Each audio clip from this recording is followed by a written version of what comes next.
Hey, it's me, MLB. Here is chapter 84 of Takedown, and this one is titled Loki the Spider. The lady smiled and passed him, and he stepped inside the gate and then turned back to her. Excuse me, ma'am. You wouldn't happen to know if the person living in apartment 6 has been out and about lately? The lady stopped and turned back to talk to Hansu. Oh, I'm very sorry, young man. I'm afraid I don't know the person in apartment 6 very well. I have lived in this complex for 20 years now, and I know everyone here. Well, everyone except for apartment 6. They moved in recently, but I never remember seeing any boxes that they used to move in the trash area. I've knocked on their door a few times to welcome them, but no one seems to be home. Oh, Hansu asked, feeling like this was pointing more and more towards the occupant being Goha. Oh, please allow me to apologise on their behalf. He bowed. I'm a friend of theirs and have come to check on them since, like you have experienced, I haven't heard from them in a while. Oh, my young man, you needn't apologise for them, she chuckled bashfully. You really are a nice person. I'm happy to hear that person in apartment 6 has a friend like you. I look forward to seeing you here more often then, and please, if you need anything, I'm in apartment 2. Please stop by for dumplings and tea sometime. Very kind of you, Hansu replied with another polite bow. I do hope you have a lovely evening, and please do take care of yourself at this late hour. You shouldn't be out at this time. Oh, bless you. I'm meeting with my grandson. He's in the apartment block over there. It's not far. Hansu nodded. Very well. Be safe. She gave him a smile and a small nod, then turned and continued on her way as Hansu started the walk up the stairs on the side of the building to go up to the second level, heading to apartment number 6. Maybe I'll just drop my location to Hawks so that if something goes wrong, he'll know where to look for me. He stopped outside the door of apartment 6 and stalled, listening for any movement inside, but there was none.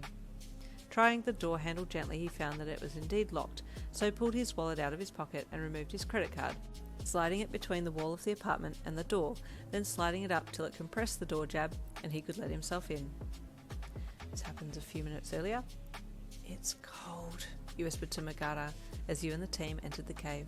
Should we use a light? You then asked as you all started to walk into the pitch-black spider's cave. Maybe don't use light just yet. We need to establish just how far in the trapped players are, Butterfly replied to you. Okay. Butterfly pulled ahead a little with On just behind him, followed by you and Magata, holding hands, and then Free with her 2 cameramen by her side. Intermittent screaming could be heard ahead, and you all headed in the direction of the sound, knowing that that's where you'd find the players, and also the spider that you assumed was keeping watch, or eating them.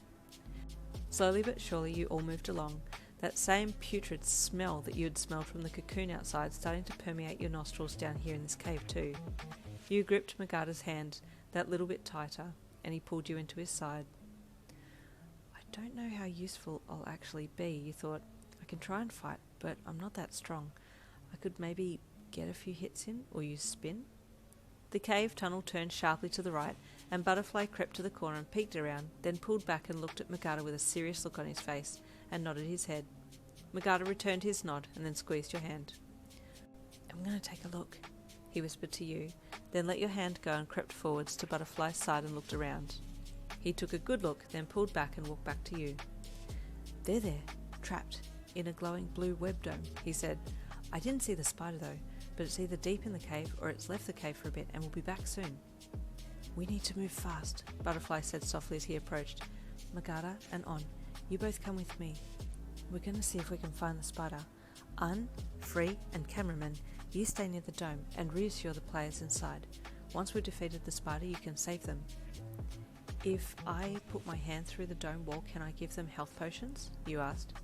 Yes, good idea. Here, Magata said, opening his inventory and looking at his list. Oh, I don't have as many as I thought I did. I'm missing a few. Oh, that may have been me. Sorry, you apologised. I'll explain later. How many people are in the dome? I think about 10, Magata replied. I do have 10 potions, so that works out well. Good, you replied, taking them from his inventory and putting them into yours. After making sure everyone was set to go, you all headed around the corner, keeping to the cave wall as much as possible.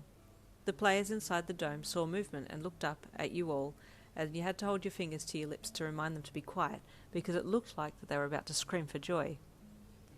Is the spider still here, or has it left the cave? Magata whispered to one of the players as you approached the dome cautiously.